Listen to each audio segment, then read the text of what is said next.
Degree అందరూ ఇస్తారు. Career కి క్లారిటీ ఇచ్చేది మాత్రం కాన్ఫిడో. బెస్ట్ యూనివర్సిటీ సీట్ తో పాటు సెటిల్ అయ్యే స్కిల్ కూడా గ్యారంటీ.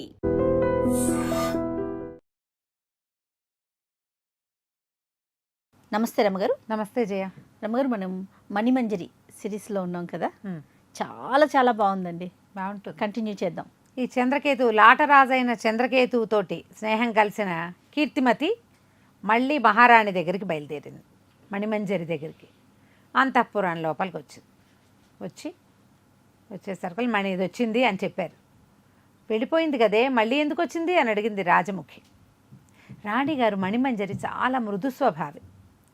పోనీలేవే పాపం, వాళ్ళు ఏదో కోపం వచ్చి వెళ్ళిపోయింది, నువ్వేదో గొప్ప తను తక్కువ అనుకుని రమ్మనండి దాన్ని రమ్మనండి అనగానే పరిగెత్తుకుంటూ ఈ కీర్తిమతి లోపలికి వచ్చి కాళ్ళ మీద పడి కాళ్ళని కావలించుకుని, అమ్మ నన్ను క్షమించు, నా తప్పుకయ్యి మళ్ళీ నేను నీ దగ్గర ఉంటాను.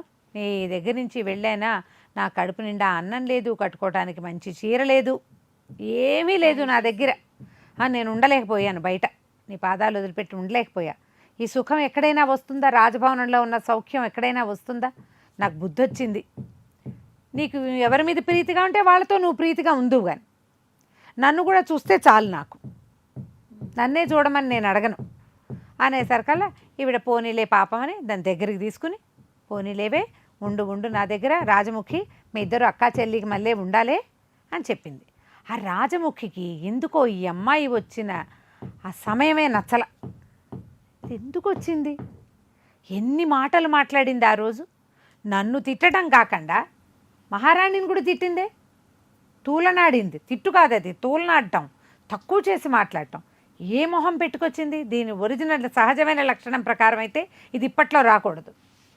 జరిగిందంతా అందరూ మర్చిపోయాక రావాలి. 10 రోజులు తిరగకుండా ఎందుకు వచ్చేసింది? ఏదో ఉన్నది అని అనిపించింది. ఆమె రావటం ఈమెకి నచ్చలేదు, కానీ నేనెవరిని అట్లా అనడానికి అనుకోవడానికి అని మహారాణి చెప్పింది కాబట్టి అట్లాగే. నాకు ఎప్పుడూ కీర్తిమతి అంటే నాకు తేడా లేదు, మీరు ఎలా చెప్తే అట్లాగే, మీకు ఏది ఇష్టమైతే ఏది మీరు చేర్చుకోదలుచుకుంటే అలాగే చేర్చుకోండి. ఆ రోజు నుంచి బాగానే ఉన్నారు. 4 రోజులు 5 రోజులు గడిచినాయి. ఒకళ్ళు జడేసేవాళ్ళు, ఇంకోళ్ళు పువ్వులు పెట్టేవాళ్ళు, పిల్లల్ని ఎత్తుకునేవాళ్ళు, ఒకళ్ళు ఇట్లా జరిగింది. ఈవిడ 5 రోజులకో ఏమో మళ్ళీ ఆవిడకి ఏదో పీడకలు వస్తుంది. కళ వచ్చింది నాకు అని చెప్పేసరికల్లా ఈవిడ అమ్మాయి ఏమంది, రాజముఖి అమ్మ దిగులు పడబోక, తరచూ పీడకలు ఎందుకు వస్తున్నాయో, ఒంట్లో నీకు ఆరోగ్యం లేనట్టుంది. ఒక పని చేద్దాం, మన అమ్మవారి దేవస్థానానికి వెళ్ళొద్దాం, పద దేవాలయానికి వెళ్దామని ఆ మంత్రి గారు ఒక ఆయన ఉన్నాడు, భానుమంతుడికి కబురు చేశారు. మహారాణి దేవాలయ దర్శనం చేస్తుందంటే రథం ఏర్పాటైంది. వీళ్ళందరికీ కావాలి, అంతఃపుర స్త్రీలంతా వెళ్తారుగా, వాళ్ళందరికీ ఏర్పాట్లు అయినాయి.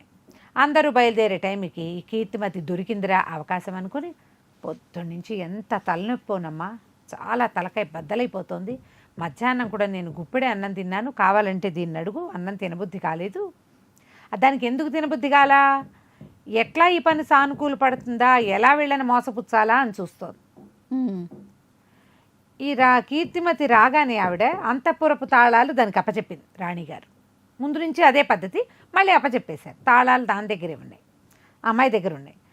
నేను గుడికి రాలేను, నాకు తలనొప్పిగా ఉంది, అస్సలు అన్నం కూడా సహించట్లేదు, నాకు ఎంత తలనొప్పో అని చెప్పి పేరు నెయ్యి రాసుకున్నానని పేరు నెయ్యి రాసుకుని మొహం జిడ్డు మొహంగా కనపడింది.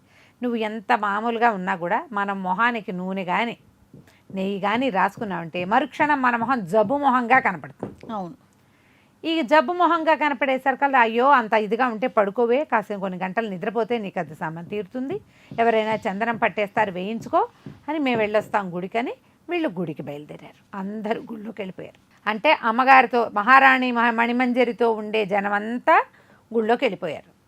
ఒక్క కీర్తిమతి మాత్రమే లోపల ఉంది. ఇంకా దాసీగణం ఉన్నారు, కానీ వాళ్ళంతా బయట ఉంటారు, అంతఃపురం లోపల భాగాల్లో ఉండరు. అదే చకచక ఈ అమ్మాయి ఏం చేసింది, మహారాణి పెట్టె తాళం తీసి అందులోంచి ఆ చురకత్తి తర్వాత ఉంగరము 2 తీసేసి తన బట్టల పెట్టెలో దాచిపెట్టేసుకుంది. బట్టలు దాంట్లో దాచిపెట్టేసి తాళం వేసేసి యథాప్రకారం వచ్చి మంచం మీద పడుకుంది. కాసేపు నిద్రపోయింది. ఈ లోపల ఏమైంది, వాళ్ళు దేవాలయానికి వెళ్ళారు కదా, ఆ పూట పెద్ద జంఝామారుతాలుగా గాలేసి బ్రహ్మాండంగా వానబడింది. ఎప్పటికీ వాళ్ళు రాల.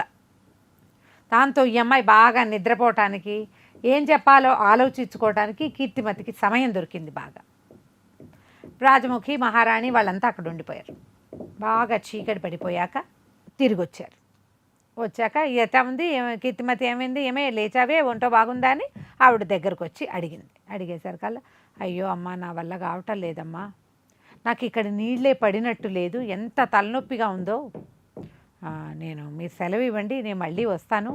గోగ్రామం అనే ఒక గ్రామం ఉంది, అక్కడ వాతావరణం బాగుంటుంది, మా మేనమావులు ఉన్నారు, అక్కడికి వెళ్ళి కొద్ది రోజులు విశ్రాంతి తీసుకుని ఈ తలనొప్పికి ఏదైనా ఆ ఊళ్ళో వైద్యులు ఉన్నారు, వైద్యం చేయించుకుని మెల్లిగా మళ్ళీ వచ్చి మీ పాదాల దగ్గరకు వచ్చేసి సేవ చేసుకుంటానమ్మా, నన్ను వెళ్ళనివ్వండి, నా వల్ల అవటం లేదు, తలకాయ బద్దలైపోతుంది, అన్నం కూడా తినలే, అన్నం తినమని బతిమలాడారు, అన్నం కూడా తినలే, అన్నం తినకపోతే ఇంకా మొహం పేద మొహం పడిపోతుంది కదా, అయ్యో బాధపడుతోందని, వెళ్ళమ్మా వెళ్ళిరా పోని, నీకు ఎక్కడ బాగుంటే అక్కడ ఉండవే, నువ్వు అక్కడే ఉంటానంటే ఉండు కొన్నాళ్ల పాటు అని మహారాణి సెలవు ఇచ్చేసింది. నేను తెల్లవారుజామునే లేచి బయలుదేరుతానమ్మా అని పాదాలంటే నమస్కారం చేసింది. రాజముఖిని కావలించుకుంది, అందరికీ టాటాలు బై బైలు చెప్పింది. తెల్లవారుజామున 4 గంటలకి ఇంకా మహారాణి నిద్ర లేవకముందే పెట్టే బేడ పట్టుకుని నిశ్శబ్దంగా నగరు దాటేసింది. దాటి మన సత్రంలో ఉన్నాడు కదా చంద్రకేతు లాటరాజు, అక్కడికి వెళ్ళి అతనికి ఆ కత్తి ఆ ఉంగరము అప్పచెప్పింది. నన్ను ఎప్పుడు తీసుకెళ్తావు ఏమిటి అంటే, నువ్వు వెళ్ళి వేరే గ్రామంలో ఉండు, నేను నీకు తప్పకుండా మనుషుల్ని పంపించి నేను మహారాణిని చేస్తా, మహారాణి కాదు రాణుల్లో ఒక దాన్ని చేసుకుంటానని ఆమెను కాసేపు ముద్దు చేసి ఆయన మెల్లిగా తన గుర్రం ఎక్కి వెళ్ళిపోయాడు. ఇక్కడి నుంచి బయలుదేరిన విదర్భరాజం నుంచి బయలుదేరిన లాటరాజు చంద్రకేతువు ఉజ్జయిని నగరానికి చేరాడు. మరి పోటీ పంతం, చక్కగా కత్తి తీసుకున్నాడు, ఉంగరం తీసుకున్నాడు, వెళ్ళిపోయాడు. వెళ్ళటం సభ తీర్చాలి, నేను వచ్చాను నా ప్రతిజ్ఞ నెరవేర్చుకోవడానికంటే అందరు నవ్వుకున్నారు, వీడి తలకాయ వీడేం చేస్తాడు అట్లా ఇట్లా అని. సభలోకి వెళ్ళారు. వెళ్ళినప్పుడు అప్పుడు ఈ లాటరాజు ఏం చెప్పాడంటే, విక్రమార్క మహారాజా, మీరు మనం ఆ రోజున మాట్లాడుకున్నాం 4 రోజుల క్రితం, మకరందుడు దేశంలో పతివ్రతలు చాలామంది ఉన్నారండి, తన భార్య మహారాణి మహాపతివ్రతని నొక్కి వక్కాణించాడు, ఆమె పతివ్రత కాదు అన్నది చెప్పడానికే నేను వచ్చాను, ఆమె పాతివ్రత్యం భంగమైపోయిందని, ఆమె పతివ్రత కాదని చెప్పడానికే నేను వచ్చా అనేసరికలు నిర్ఘాంతపోయారు సభ అంతా. ఒక రాజు భార్యని పతివ్రత కాదని చెప్తాడా ఇంకొక రాజు అనేసరికలు విక్రమార్కుడు అన్నాడు, నోటికొచ్చినట్టు వదలకూడదు చంద్రకేతు, దానికి నువ్వేమైనా సాక్ష్యం చూపించాలంటే అక్షరాల సాక్ష్యాలు నా దగ్గర ఉన్నాయి, సాక్ష్యాలు ఉన్నాయి నా దగ్గర. నేను ఇక్కడి నుంచి విదర్భ రాజ్యానికే వెళ్ళా, విదర్భ రాజ్యానికి వెళ్తే విదర్భ రాజ్యంలో నేను ఆ రాజ్యంలో అటు ఇటు తిరుగుతుంటే అంతఃపురపు గవాక్షాలలోంచి నన్ను చూసినటువంటి మహారాణి, విదర్భ మహారాణి పేరెత్తట్ల మహారాణి నన్ను వలచి నన్ను పిలిపించింది. నా స్నేహితుడి భార్య అని నేను ఆమె దగ్గరికి వెళ్ళలా, కానీ ఆమె నా వెంటపడింది, నన్ను పిలిపించింది, నేను ఆమెతోటి గడిపాను. గడిపినందుకు గుర్తుగా ఆమె తన భర్త తనకిచ్చినటువంటి కత్తిని ఉంగరాన్ని నాకు ఇచ్చింది, ఇదిగోండి అని ఆ 2 వస్తువులు చూపించాడు. సభలో ఉన్న వాళ్ళంతా నిర్ఘాంతపోయారు, ఎంత మాట, ఇంత అభియోగమా. స్థిమితంగా కూర్చున్నాడు మకరందుడు, నమ్మల. కానీ ఎప్పుడైతే ఈ కత్తి ఉంగరము బయటకు వచ్చినాయో ఈ విక్రమార్కుడు ఏం చేస్తాడు, ఈ మధ్యలో ఇలాంటి దుష్కర స్థితిలో ఆయన మధ్యలో ఉండిపోయాడు, ఆయన ఇంకేం చెయ్యలేడు. మకరందా వీటిని నువ్వు గుర్తుపట్టగలవా అని ఆ కత్తి ఆ ఉంగరం చూపించంగానే హా అన్నాడు ఆయన. తన కత్తి తన ఉంగరం అక్షరాల ఇవి నావే, నేనే నా భార్యకి ఇచ్చానని ఒప్పుకున్నాడు. ఒప్పుకున్న మరుక్షణం చంద్రకేతు దొరికింది అవకాశం. ఇప్పుడు నేను మొదట మనం మాట్లాడుకున్న ప్రకారం తల నేను గనక చేయలేకపోతే నా తల ఇస్తానన్నాను, చేశాను కాబట్టి ఇప్పుడు మకరందుడు తల ఇవ్వాల్సిందే అనగానే విక్రమార్కుడు అన్నాడు, ఏమిటి చంద్రకేతు ఇంత పంతం పడతావు, ఇంత పంతం పట్టకూడదు, ఒక మాట అయ్యింది, అవమానపడుతున్నాడు అతను, ఇప్పుడు ఈ శిరస్సు ఇచ్చే పని ఎందుకు పెడతావు, నువ్వంటే ఒప్పుకోవాలి లాటరాజు. ఒకవేళ నేను ఓడిపోతే మీరు అతని పక్షం వహిస్తారా, నా పక్షం వహిస్తారా, అతని పక్షమే వహిస్తారు, మీకు మిత్రుడు కాబట్టి మీరు ఇప్పుడు అతని పక్షం వహిస్తున్నారు. ఒకవేళ నేను గనక గెలవలేదనుకోండి, అప్పుడు నా శిరస్సు ఇవ్వమని ఇతను అడిగితే మీరేమంటారు, అతని మాటే కరెక్ట్ అంటారు కదా, అంతేగా. ఇప్పుడు నా మాటే కరెక్ట్ అనాలి మీరు. ఎట్టి పరిస్థితుల్లో మకరందుడి తల ఇస్తే కానీ నేను ఒప్పుకోను అన్నాడు. ఈ సభ ఎంత గొప్ప సభ, నువ్వు ఎంత గొప్ప రాజువి, నీ ముందే ఈ పోటీ పడ్డాం కదా మేము, నేను ఒక్కడినే అన్నానా? మకరందుడు ఒప్పుకున్నాడు కదా, ఒప్పుకున్నాడు కాబట్టి తల ఇవ్వవలసిందే అనగానే జనాలు హాహాకారాలు చేశారు. ఇదేమిటి, ఇదేం గోల? సాటి రాజు మెడొత్తరించటమా ఇలాంటి ఒక కారణం లేని పనికి? పైగా అతని భార్యని మానభంగం చేసి రావటం ఆ వీడు. అంతేగా జరిగింది. జనం అంతా సగం సగం చీలిపోయి అసలు ఇట్లా పిచ్చి పందెం వేయకూడదు, మకరందుడిది తప్పు అంటున్నారు కొంతమంది. తప్పైనా సరే శిరశివమ్మని వీడు అనకూడదు. నేను అన్నాడు విక్రమార్కుడు, భగవంతుడు నిన్ను ఏ మట్టితో చేశాడో, నీ గుండెల్లో ఏమో పులి గుండెని పెట్టాడు, నాలిక మాత్రమే నరుడి నాలిక అనేది. ఎంత గొప్ప గొప్ప రాజులు పుట్టిన వంశం మీది. భరతుడు, యయాతి లాంటి వాళ్ళు పుట్టారు. అంతేగా వాళ్ళందరూ, దుష్యంతుడు, భరతుడు, యయాతి వాళ్ళందరూ పుట్టారు. ధర్మరాజు పుట్టిన వంశం నీది. నువ్వు ఆ వంశానికి చెందిన వాడివి ఇట్లాంటి పని చేస్తావా? అంటే ఆ వంశంలో పుట్టాను కాబట్టి నేను చేసి తీరాలి, ఆడిన మాట నేను తప్పను అనేసరికి మకరందుడు నిర్ఘాంతపోయినాడు. భార్యను తలుచుకుంటున్నాడు. పరమ పతివ్రత, సుగుణాల ఖని, ప్రజల్ని కన్నబిడ్డల్లా చూస్తుంది. అంతఃపురంలో ఉన్న దాసుల్నే సోదరుల్లాగా చూస్తుంది. ఆమె మానభంగం అవటమా అలాంటిది? దానికే నిలువున నీరైపోయి ఉన్నాడు ఆయన. మహారాజును ఆపాడు విక్రమార్కుడు. క్షమించండి ప్రభు, ఇవాళ ఇంత సందర్భం వచ్చింది కాబట్టి నా ప్రాణాలు అరిచేతిలో పెట్టి అప్పచెప్తాను నేను. కాకపోతే ఒకటే కోరిక, చిన్నప్పటి నుంచి కాశీ వెళ్ళి దర్శనం చేసుకురావాలని అనుకునేవాడిని, కానీ నేను చేయలేకపోయా. ఇప్పుడు నా ప్రాణాలు కత్తి మొనకొచ్చేసినాయి. కాశీ నగరానికి వెళ్ళి ఒక్కసారి విశ్వేశ్వర దర్శనం చేసి వచ్చి సింపుల్గా నా ప్రాణాన్ని నేను ఇచ్చేస్తాను. నాకేదో ఇది లేదంటే ఒప్పుకోలే చంద్రకేతు. అట్లా ఎట్లా కుదురుతుంది? పారిపోవడానికి చూస్తున్నాడు వీడు, అట్టించి వెళ్ళిపోయి ఎటో వెళ్ళిపోతాడు. అప్పుడు అనేసరికల్లా సింధురాజు లేచాడు గట్టిగా. ఆ సింధురాజుకి ఏంటంటే ఈయనంటే మకరందుడు అంటే పరమప్రీతి, ఈయన దగ్గర ధనుర్విద్య నేర్చుకున్నాడు, వయసు రీత్యా కూడా ఆయన్ని గురువుగా భావిస్తాడు అతను. అదే అనేసరికల్లా అతను ఏమన్నాడు, నువ్వు మనిషివేనా అసలు? నువ్వు పెట్టిన పోటీ తప్పు, నువ్వు చేసిన ప్రయత్నం తప్పు, నీ పట్టుదల తప్పు, అన్నీ తప్పే. దాంతో ఇప్పుడు చనిపోవడానికి సిద్ధపడుతున్న వాడికి ఆఖరి కోరిక తీర్చవా? నువ్వేమి క్షత్రియుడు కాదా? నువ్వు కత్తి మొన మీద నిలబడిన వాడికైనా ఆఖరి కోరిక తీర్చాలి. సాటి రాజన్యుడు ఇంత అవమానపడి మరణానికి సన్నద్ధంగా ఉన్నవాడిని కోరిక తీర్చవా? నువ్వు ఆ కాస్త కూడా చేయవా? ఎవరైనా నువ్వెవడివి?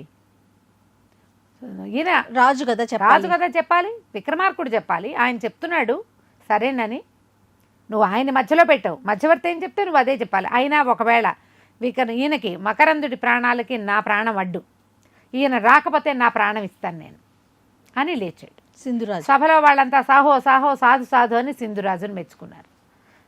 ఎంత నమ్మకం ఉంటే నా ప్రాణాలకు ప్రాణం అడ్డం వేస్తారు? సరే బాపు, ఇంకేం చేయలేకపోయాడు లాట్రాజు. అందరూ చీచి అంటున్నారు. ఇక సరేనన్నాడు. సరేననగానే ఈయన మకరందుడు తన పరివారంతో సహా కాశీనగరానికి వెళ్ళిపోయాడు. ఉజ్జయిని నుంచి కాశీ వెళ్ళిపోయాడు. రాలా. కొన్ని రోజులు గడిచినాయి. ఈ లోపల ఇక్కడి నుంచి వార్తలు రాలేదు, కానీ చిలవలు పలవలుగా ఏం జరిగింది ఇదంతా కూడా విదర్భ రాజ్యానికి చేరిపోయింది.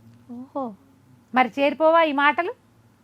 చేరిపోతే ఊళ్ళో అటు తిరుగుతూ మంత్రి భానుమంతుడికి చేరింది. ఊళ్ళో వాళ్ళంతా మహాదేవి మీద ఇంత మాట అని ఆశ్చర్యపోతున్నారు. ఏమో ఏ పుట్టలో ఏ పాముందో అంటున్నారు. కత్తి ఉంగరం ఎట్టా వచ్చినాయి అనుకుంటున్నారు. పుట్టలో ఏ అంటే నిప్పులేందే పొగరాదు. ఎవరిష్టం అంటే అదే, ఎదుగో పులంటే ఇదిగో తోక అంటారు. నిదానంగా భానుమంతుడి దగ్గరకు వచ్చేసింది వార్త. నిర్ఘాంతపోయాడు. ఎందుకంటే వారానికి 10 రోజులకు ఒకసారి మహాదేవి ముఖం చూస్తాడు అతను. ఆమె ఏనాడు తలకాయ ఎత్తి పూర్తిగా తన మొహాన్ని ఆయనకు చూపించిందే కాదు. అటువంటి స్త్రీ మీద ఈ మాట, ఎంత ఉత్తమురాలు, ఎంత గొప్ప వంశం నుంచి వచ్చింది. బాగా ఆలోచించి ఇప్పుడు రాణిగారి మీద కాబట్టి బయటకు అనలేకపోతున్నారు. రాజముఖిని పిలిచి మొత్తం కథ అంతా చెప్పాడు. ఇదిగో ఇట్లా జరిగింది అక్కడ. ఎప్పుడైతే ఈ వార్తలు వచ్చినాయో ఇతను అక్కడికి కబురు చేసి అక్కడి నుంచి మొత్తం సాకల్యంగా రాయించుకుని తెప్పించుకున్నాడు ఏం జరిగిందో. మహారాజు అక్కడ లేడు, మకరందుడు కాశీనగరానికి వెళ్ళిపోయాడు. లాటరాజు అక్కడే ఉన్నాడు, అతనికి పూటపడిన సింధురాజు కూడా అక్కడే ఉన్నాడు. విక్రమార్కుడు దుఃఖంతో ఏం చేయాలో తెలియని స్థితిలో ఉన్నాడు. మొత్తం యథాతథంగా రాజముఖికి అప్పచెప్పాడు. ఆ అమ్మాయి దుఃఖంతో కదిలిపోతూ నిదానంగా వచ్చి, అమ్మ బంగారానికి చెదలు పెట్టింది, ఇనుపకి ఇనువుకి చెదలు పెట్టడం బంగారం ఎక్కడైనా చూసామా? ఇప్పుడు నీ కర్మ ఇట్లా కాలిపోయింది. అరుంధతితో అనసూయతో పోల్చగలిగిన పతివ్రతామి శిరోమణివి, నీ ప్రాణానికి ఈ సమస్య వచ్చింది. నీ మానం పోయింది, నీ భర్త ప్రాణం పోవడానికి సిద్ధంగా ఉంది. ఇది జరిగిందని మహారాణికి చెప్పేసింది. ఆవిడ గొల్లున ఏడ్చింది. ఇవేం మాట పడ్డాను, చిన్నదాన్ని కాదు, సంతానవతిని, 20 ఏళ్ళయింది పెళ్ళయి. ఇదే మాట వాడేవాడు, వాడిని అసలు కంటితో కూడా చూశారుగానే నేను. అసలు మన కత్తిగా ఉంగరం ఎట వెళ్ళిపోయినాయి బయటికి, పెట్టెలు బేడలు చూశారు. వెంటనే రాజముఖకి తట్టింది. కీర్తిమతి చేసింది. 4 రోజుల భాగ్యానికి వచ్చింది. 4వ రోజు రాత్రి ఉడాయించేసింది. ఈ కీర్తిమతి ఒకవేళ ఈ లాటరాజుని కలిసి ఉండొచ్చు. డబ్బో దశకమో ఏం ఆశ పెట్టాడు. మగవాడు ఆడదానికి పెట్టే ఆశలకి అంతులేదు కదా, పరాయివాడైనా సరే. ఆశపడి కీర్తిమతే ఇంత పనిచేసింది. చిన్నప్పటి నుంచి పుట్టి పెరిగిన నగరాన్ని, రాజ్యాన్ని, రాజకుటుంబానికి ఇంత ద్రోహం చేసేసింది. అదే వచ్చింది. అది తప్ప ఇంకొకళ్ళు ఈ పెట్టెలు తీయలేరు. తాళాలు ఆమె దగ్గర ఉన్నాయి. మనకు కూడా ఇన్ని రోజులు తెలియదు, ఆ పెట్టెలో ఉన్నాయి అనుకుంటున్నాం. ఇప్పుడు కదా మనకు తెలిసింది. కాబట్టి ఇప్పుడు ఏం చేయాలి? ఆవిడంది, వజ్రం పొడి నూరి పట్టుకురా, తాగేసి నేను కాల్ చేసుకుంటాను, అగ్నిప్రవేశం చేస్తాను, నేను ఈ అవమానంతో బతికుండలేను, అక్కడ భర్త మరణం, వైధవ్యము, మానభంగము రెండూను అని బాగా ఏడ్చింది. ఏడిస్తే ఇంకేదైనా ఉపాయం ఉందా అంటే ఈవిడ నెత్తి బాదుకుని ఏడుస్తూ ఆవిడకి ఒక ఐడియా తట్టింది. రాజముఖికి చెవిలో చెప్పింది, ఇలా చేద్దామా అని. సరే రాజముఖి సరే అంతే. వెంటనే ఏం చేశారు, భానుమంతుడికి కబురు చేసి ఒక 10 మంది మనుషుల్ని తోడిచ్చి మమ్మల్ని ఉజ్జయిని నగరానికి పంపించు అనేసరికి భానుమంతుడికి ఇష్టం లేదు అక్కడికి వెళ్ళటం. కాదు కూడదన్న అతన్ని బలవంతంగా ఒప్పించారు. ఉజ్జయిని నగరానికి బయలుదేరిన మణిమంజరి, ఆమె చెలికత్తైన రాజముఖి ఏం చేశారు, ఏ రకంగా మహారాణి మణిమంజరి తన పాతివ్రత్యాన్ని ప్రూవ్ చేసుకుంది, తన భర్తని ఎట్లా కాపాడుకుంది, వచ్చే భాగంలో చూద్దాం. తప్పకుండా. నమస్తే. నమస్తే G. And for more videos, Please subscribe to iDream. Please subscribe to iDream. Please subscribe iDream. And please subscribe to iDream. For more videos, subscribe to iDream. please like, share and subscribe to the channel. Congratulations, iDream. subscribe to iDream. Subscribe to iDream. So subscribe to iDream Media. iDream ki iDream team andarki huge congratulations. Please subscribe iDream Media. Please subscribe to iDream. Subscribe iDream. Please subscribe to iDream. iDream అంటే నా కళల ఛానల్ను subscribe చేసుకున్న నోరు తిరుగుతలేదు, మీరైతే గంట గుర్తు కొట్టండి. For more such videos, please subscribe to iDream. Subscribe to iDream. Please subscribe to iDream. Please subscribe iDream Media. Please do subscribe to iDream. Please subscribe to iDream Media. For best entertainment and information, please subscribe iDream. And don't forget to subscribe to iDream.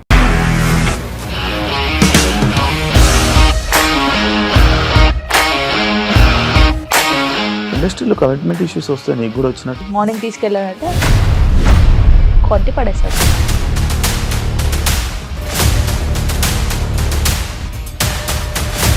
ఒక్కళ్ళు కూడా చూడలేదు ఈ cinema అని చెప్పడానికి కూడా చాలా ధైర్యం కావాలి. అది నిజం కదా, దాంట్లో ధైర్యం ఏంటి? ఇది నెక్స్ట్ డే ప్లేట్ మార్చేస్తే తప్పు కదా. As of now we're comfortable this అని నేను అనుకుంటున్నాను. రష్మిక గారిది మీది ఒకే ఊరు అంట కదా.